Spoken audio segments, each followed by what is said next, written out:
তোমার ঠাকুমা। তাই ঠাকুমা দিদিমা ঝিল তিন কুল উদ্ধার হয়ে যায় একটা কৃষ্ণ ভক্ত হলে। পিতৃকুল, শ্বশুরকুল, মাতুলকুল। আচ্ছা, রান্নার জন্য আর একটা জিনিস দেখলি, ওইখানে আমরা কাঠ কিনে রেখেছি। এই হলো একান্ত পুজোর লাইন। খুব সুন্দরভাবে একদম বাবার বিগ্রহর সামনে গিয়ে নিষ্ঠা ভরে এখানে পুজো দিতে পারবেন।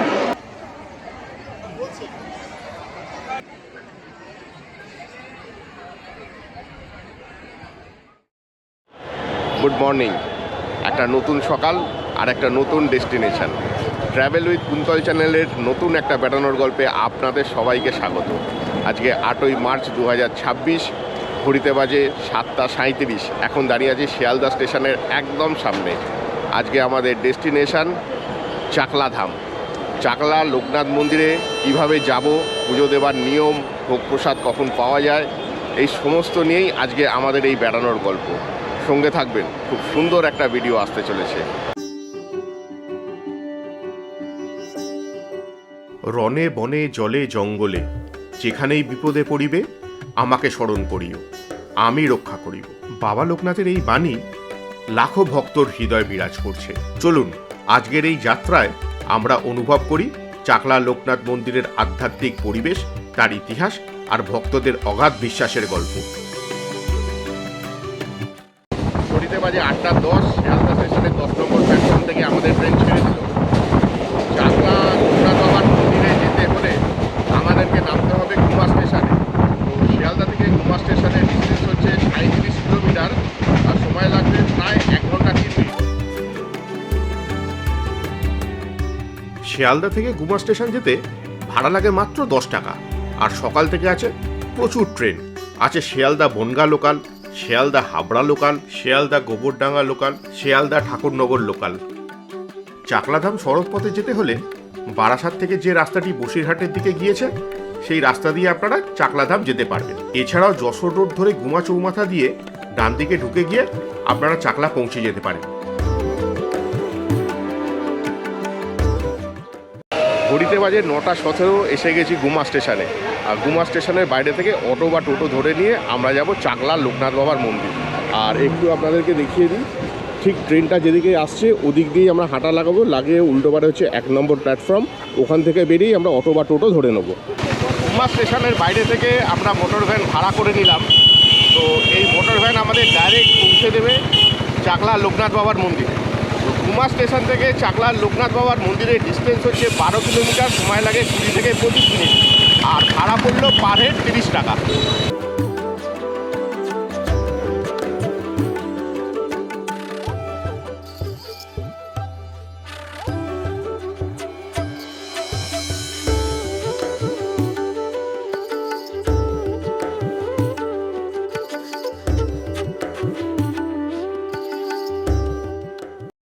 এসে গেছি চাকলা মন্দিরের একদম সামনে।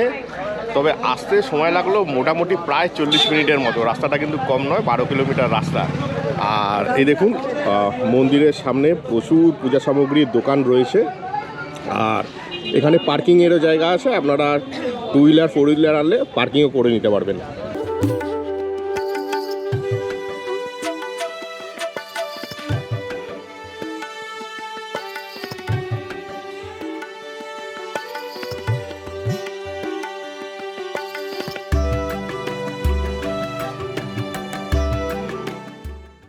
এখানে পুজো কত আছে দাদা?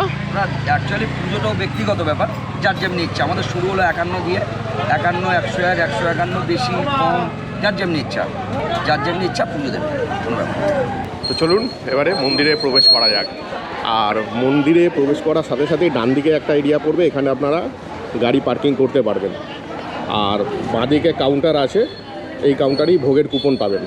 মন্দিরে ঢুকে সবার আগে কিন্তু ভোগের কুপনটা সংগ্রহ করে নেবেন, কারণ প্রচুর ভক্তের সমাগম এখানে হয়। তো ঢুকেই আগে বাঁহাতে যে কাউন্টার পড়বে সেই কাউন্টার থেকে ভোগের কুপনটা নিয়ে নেবেন। আচ্ছা, মন্দিরটা কটা থেকে কটা অবধি খোলা থাকে? সকাল 6টার থেকে রাত 8টা। আর ভোগের সিস্টেমটা কি আছে? ভোগের ওই যে একটা আছে 80 টাকা বড়া, চাটনি, পাঁপড়, পায়েস, খিচুড়ি। আর খিচুড়ি, সবজি, পায়েস 40 টাকা। আচ্ছা, আর এখানে থাকার কিছু বন্দোবস্ত? থাকার ব্যবস্থা আছে, ঘর আছে, এসে বুকিং করতে হবে। 400 টাকা, 300 টাকা, 800 টাকা এসি। আচ্ছা, কোনো ডকুমেন্ট কিছু লাগে? ডকুমেন্ট আধার কার্ড লাগবে দুজনেরই, যারা থাকবে আধার কার্ড লাগবে। আর ঠিক কাউন্টারের পাশেই একটা লিস্ট দেওয়া আছে। এই লিস্টের মধ্যে আপনারা পুজো এবং নানা রকম আচার অনুষ্ঠানের কি দক্ষিণা ধার্য করা আছে টোটালটাই আপনারা এখানে পেয়ে যাবেন।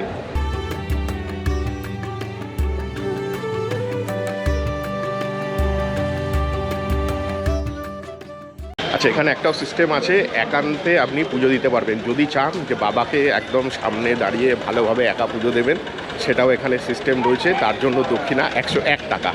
আর গেট দিয়ে ঢুকেই যে কাউন্টার পড়বে, কাউন্টারের পাশে কিন্তু জুতো রাখা এবং হেলমেট রাখার জায়গা আছে।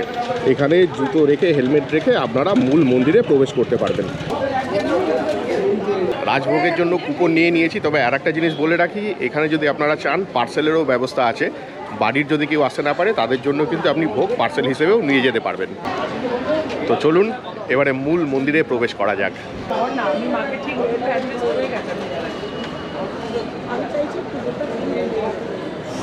মূল মন্দিরের প্রবেশের সাথে সাথেই ডান দিকে একটি সেলস কাউন্টার আছে। এখানে কিন্তু অনেক কিছু পণ্য সামগ্রী রয়েছে, যেগুলো আপনারা প্রিয়জনের জন্য উপহার হিসেবে নিয়ে যেতে পারেন।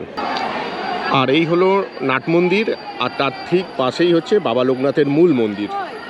1730 খ্রিস্টাব্দের জন্মাষ্টমীর দিন বাবা লোকনাথ জন্মগ্রহণ করেন। আর এই একই দিনে ওনার বাল্যবন্ধু শ্রী বেণীমাধব বন্দ্যোপাধ্যায়ও জন্মগ্রহণ করেছিলেন। আর মাত্র 11 বছর বয়সে বাবা লোকনাথ এবং বেণীমাধব বন্দ্যোপাধ্যায় সন্ন্যাস গ্রহণ করে ওনাদের গুরু ভগবান গাঙ্গুলিকে সঙ্গে নিয়ে রওনা দিয়েছিলেন কালীঘাটের উদ্দেশ্যে তপস্যা করার জন্য। কিন্তু সেই সময় কালীঘাট ছিল খুব জনবহুল এরিয়া, তো ওনারা কালীঘাট থেকে আবার নির্জন স্থানে চলে যান এবং সেই স্থানে গিয়েই তপস্যা শুরু করেন।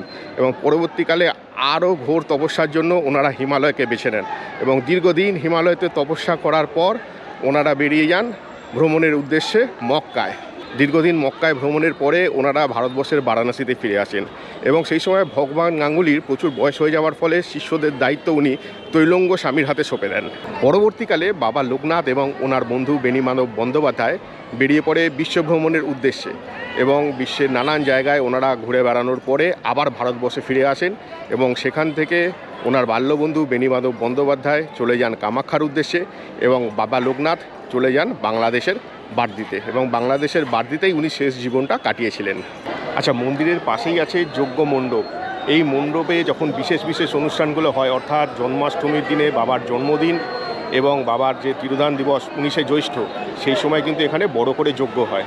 আর ঠিক তার পাশেই এই যে স্থানটা আছে, এই স্থানেই আপনারা ধূপ এবং মোমবাতি জ্বালিয়ে আরতি করতে পারবেন।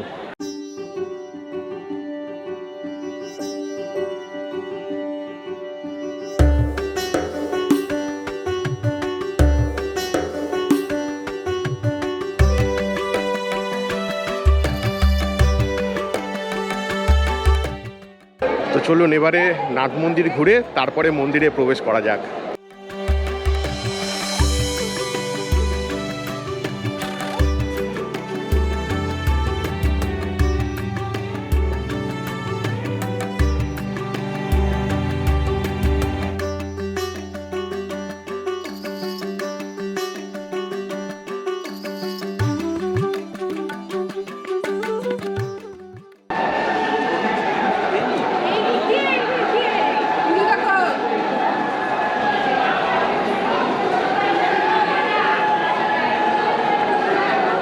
নাট মন্দিরে ঢুকতেই কি সুন্দর, এখানে প্রত্যেকটা থামের মধ্যে শিবের নানান রকম আঙ্গিক তুলে ধরা হয়েছে।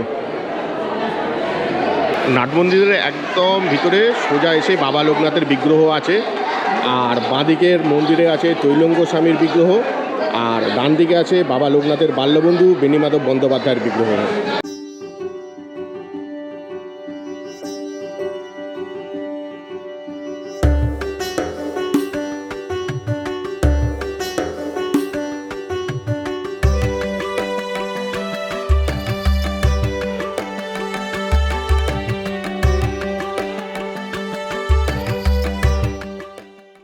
নাট মন্দিরের ভেতরটা কিন্তু অত্যন্ত সুন্দর, আর এই নাট মন্দির কিন্তু দোতলা।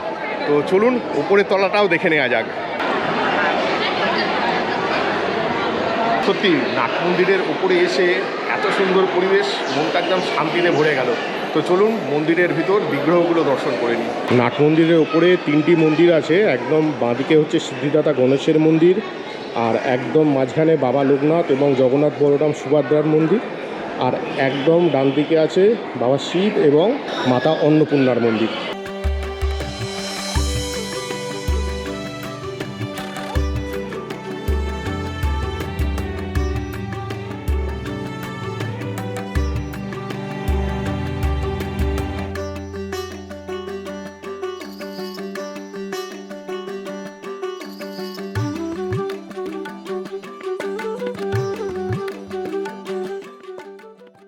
এই নাট মন্দিরে কিন্তু প্রচুর ভক্ত এসে বিশ্রাম নিচ্ছে, আর নাট মন্দিরের এই শান্ত পরিবেশ সত্যি আপনার মনকে একদম মুগ্ধ করে দেবে। আর নাট মন্দিরের উপরতলা থেকেই দেখা যাচ্ছে বাবার মূল মন্দির। এই মন্দিরে খড়ের ছাউনি, ওপরে ওং এবং ত্রিশূল। একটা জিনিস মাথায় রাখবেন যে এখানে 12:30 থেকে আরতি শুরু হয়, আর ভোগের কুপন কিন্তু 1টা অবধি দেওয়া হয়, আর 1:30 থেকে শুরু হয় ভোগ খাওয়ানো। সত্যি নাট মন্দিরটা বেশ সুন্দরভাবে ঘুরলাম। এবারে বাবার মূল মন্দিরে প্রবেশ করা যাক।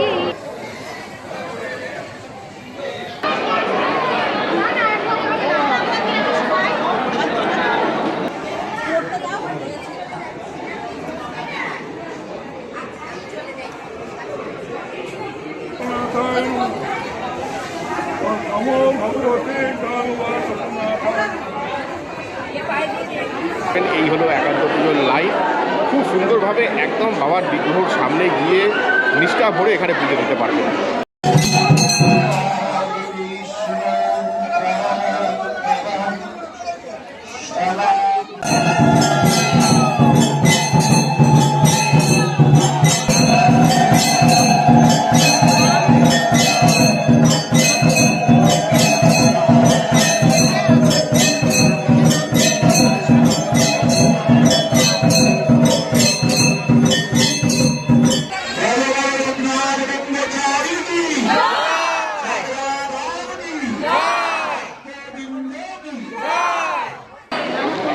বাবা লোকনাথের মন্দিরের ঠিক পেছনেই হচ্ছে খিচুড়ি ভোগ গ্রহণ করার স্থান এবং খিচুড়ি ভোগের রান্নাঘর।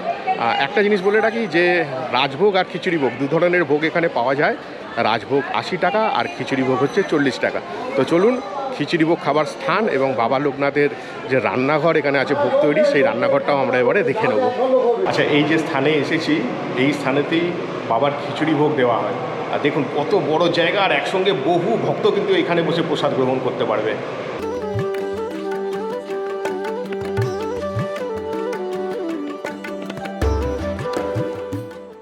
তো চলুন এবারে বাবার যে ভোগ তৈরির রান্নাঘর আছে সেই রান্নাঘরটা আমরা দর্শন করে নেব।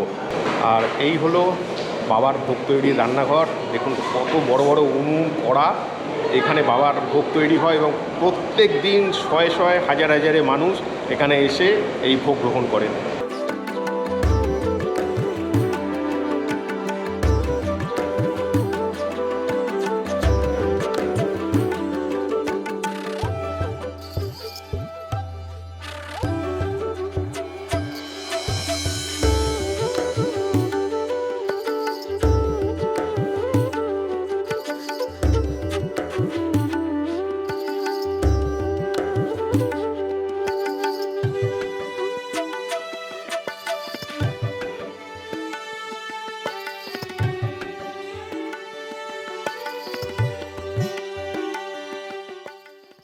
আচ্ছা, খিচুড়ি ভোগ খাবার যে জায়গাটা দেখালাম তার ঠিক পিছন দিকে আরও একটি জায়গা তৈরি হয়েছে, সেই জায়গাতেই আমরা এসেছি।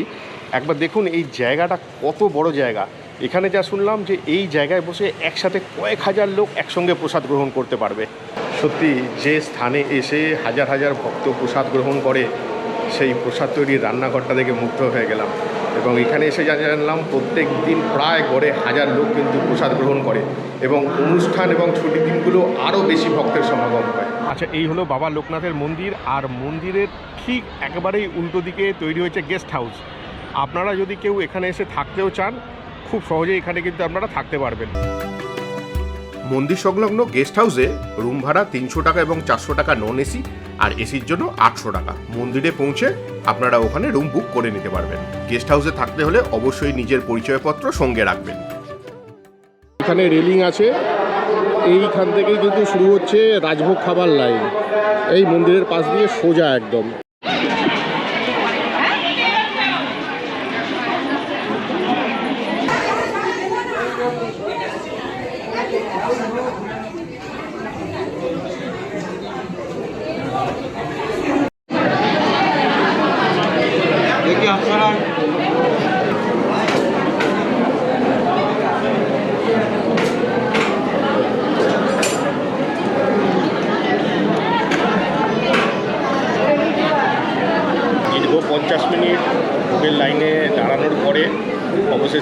এসে গেছি ভোগ গ্রহণ কেন্দ্রে।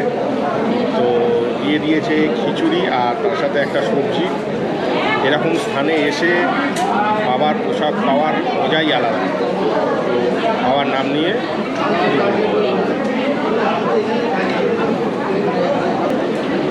কেউ নষ্ট করবেন না, চাইবেন দেবো।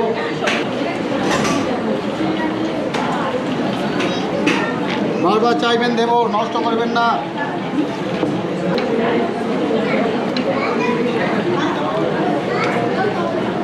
খিচুড়ি সবজির পরে চলে এলো আলু সোয়াবিনের তরকারি আর বাসন্তী পোলাও। স্বাদ শান্তি বলে বোঝানো যাবে না। এই স্বাদ এবং শান্তি পেতে গেলে অবশ্যই এই স্থানে আসতে হবে।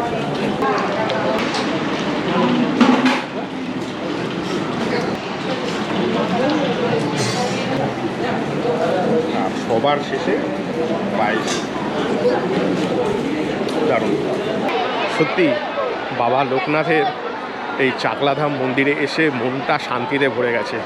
এই অনুভূতি ভাষায় প্রকাশ করা যাবে না। এই অনুভূতি, এই শান্তি পেতে হলে অবশ্যই এই স্থানে এসে ঘুরে যাবেন। আর স্বল্প খরচে একবেলায় ঘুরে যাওয়ার জন্য কিন্তু এই জায়গা একেবারেই আদর্শ। আমাদের যাতায়াত এবং প্রসাদ সব মিলিয়েই কিন্তু খরচা হলো মাত্র 160 টাকা। তো অবশ্যই বাবা লোকনাথের এই স্থানে এসে একবার পুজো দিয়ে যাবেন। আর ভিডিওটা দীর্ঘায়িত করছি না, খুব তাড়াতাড়ি ফিরবো আরও নতুন নতুন অনেক জায়গার সন্ধান নিয়ে। যদি এই ভিডিওটা ভালো লাগে অবশ্যই লাইক, শেয়ার আর সাবস্ক্রাইব করতে কিন্তু ভুলবেন না। সবাই সুস্থ থাকবেন, ভালো থাকবেন।